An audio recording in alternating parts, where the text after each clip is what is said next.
Bonjour et bienvenue. Aujourd'hui, on va se poser une question. Une question qui est au cœur de l'œuvre du penseur marocain Abdeslam Yassine. Comment est-ce qu'on peut mener une vie spirituelle, une vie vraiment profonde, tout en étant, complètement immergé dans notre monde, un monde souvent chaotique?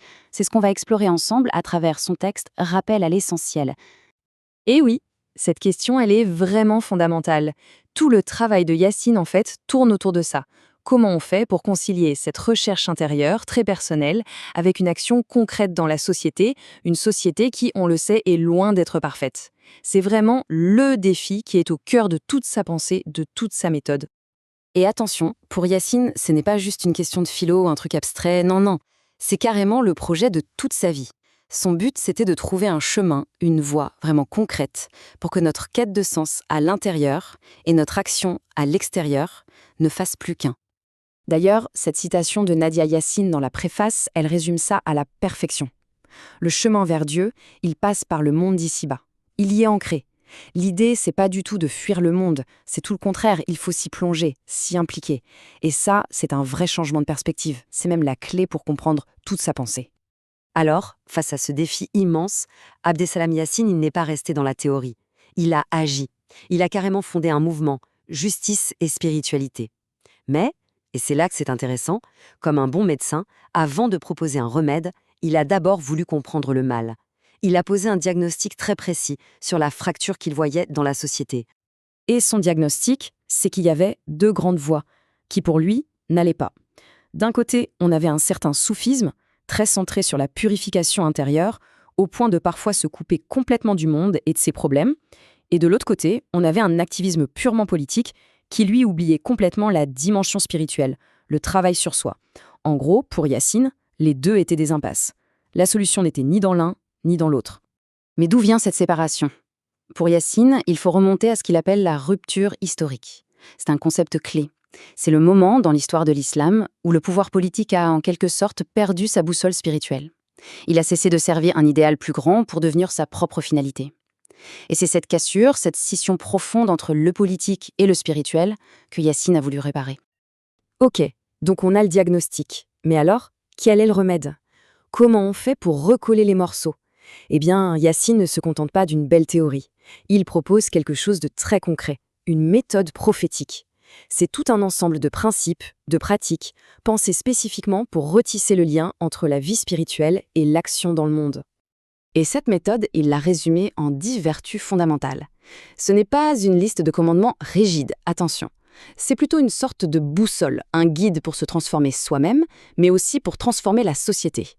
Pour bien comprendre de quoi il s'agit, on va regarder de plus près les deux toutes premières. La toute première vertu, c'est la soba, la filiation spirituelle. L'idée, c'est l'importance d'avoir une communauté, une fraternité soudée, basée sur l'amour de Dieu.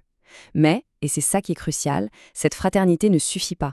Elle doit être combinée à un esprit de groupe organisé, discipliné pour être capable d'agir concrètement et de faire face à l'injustice.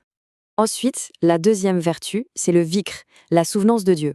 Et là, le point hyper important, c'est que ça dépasse de loin les simples rituels. Le but, c'est de faire de chaque instant, de chaque action, de la vie de tous les jours, même la plus ordinaire, un acte de dévotion conscient. C'est une façon en fait de rendre sacrée toute son existence. Bon, tout ça c'est bien beau, c'est vertu, mais concrètement au quotidien ça donne quoi? Comment on fait pour les appliquer? Eh bien Yassine a pensé à tout. Il ne s'est pas arrêté à la théorie, il a aussi donné un mode d'emploi très pratique. Et ce mode d'emploi, on le trouve dans un texte qui s'appelle « Le jour et la nuit du croyant ». Et là, on n'est plus dans la philo, on est dans le concret. C'est un vrai programme, un plan d'action pour organiser sa journée, non pas autour des distractions ou des habitudes, mais autour de cette conscience spirituelle. Alors, à quoi ça ressemble une journée type? Eh bien, ça commence très tôt, avant même le lever du soleil, avec la prière et la demande de pardon. Ensuite, il y a des temps de lecture du Coran, des petites sessions de souvenance tout au long de la journée, et le soir, avant de dormir, un moment pour faire le point sur sa journée, une sorte d'auto-évaluation. C'est vraiment un cycle, pensé pour s'améliorer un peu plus chaque jour. Mais attention, il ne faut pas s'y tromper. Tout ce travail sur soi, toute cette discipline personnelle, ce n'est pas le but final. Non, c'est la base, c'est le carburant pour un projet beaucoup, beaucoup plus grand, la transformation de la société tout entière. Et c'est ici que Yassine va redéfinir en profondeur un concept souvent mal compris, celui de djihad. Pour lui, on est à 1000 lieues d'un combat armé. Il en parle comme d'un projet de déconstruction pacifique. C'est fascinant. Le but, ce n'est pas de détruire, mais de construire. Construire une nouvelle génération, une nouvelle mentalité, une nouvelle façon de vivre. Cette idée de changement, elle est parfaitement incarnée par un autre de ses concepts, la kauma. Le mot veut dire se lever, s'éveiller. C'est tout le contraire d'une révolution violente. C'est une force tranquille, comme il dit.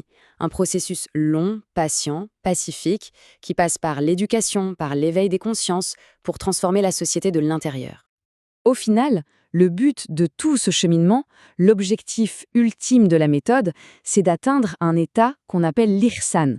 C'est un état d'excellence, mais une excellence à double sens. D'un côté, une dimension verticale, adorer Dieu comme si on le voyait, et de l'autre, une dimension horizontale, agir avec bienveillance et justice envers les autres. Et pour Yacine, l'un ne va absolument pas sans l'autre. C'est un tout. On termine donc sur cette question, qui est vraiment le cœur du réacteur de la pensée de Yacine. Toute sa méthode repose sur cette conviction. Le changement de la société passe d'abord par le changement de l'individu. Mais la question demeure, et elle est immense. Est-ce qu'un changement spirituel, aussi profond soit-il au niveau personnel, peut réellement être le moteur suffisant pour transformer toute une société ? Je crois que la question mérite d'être posée.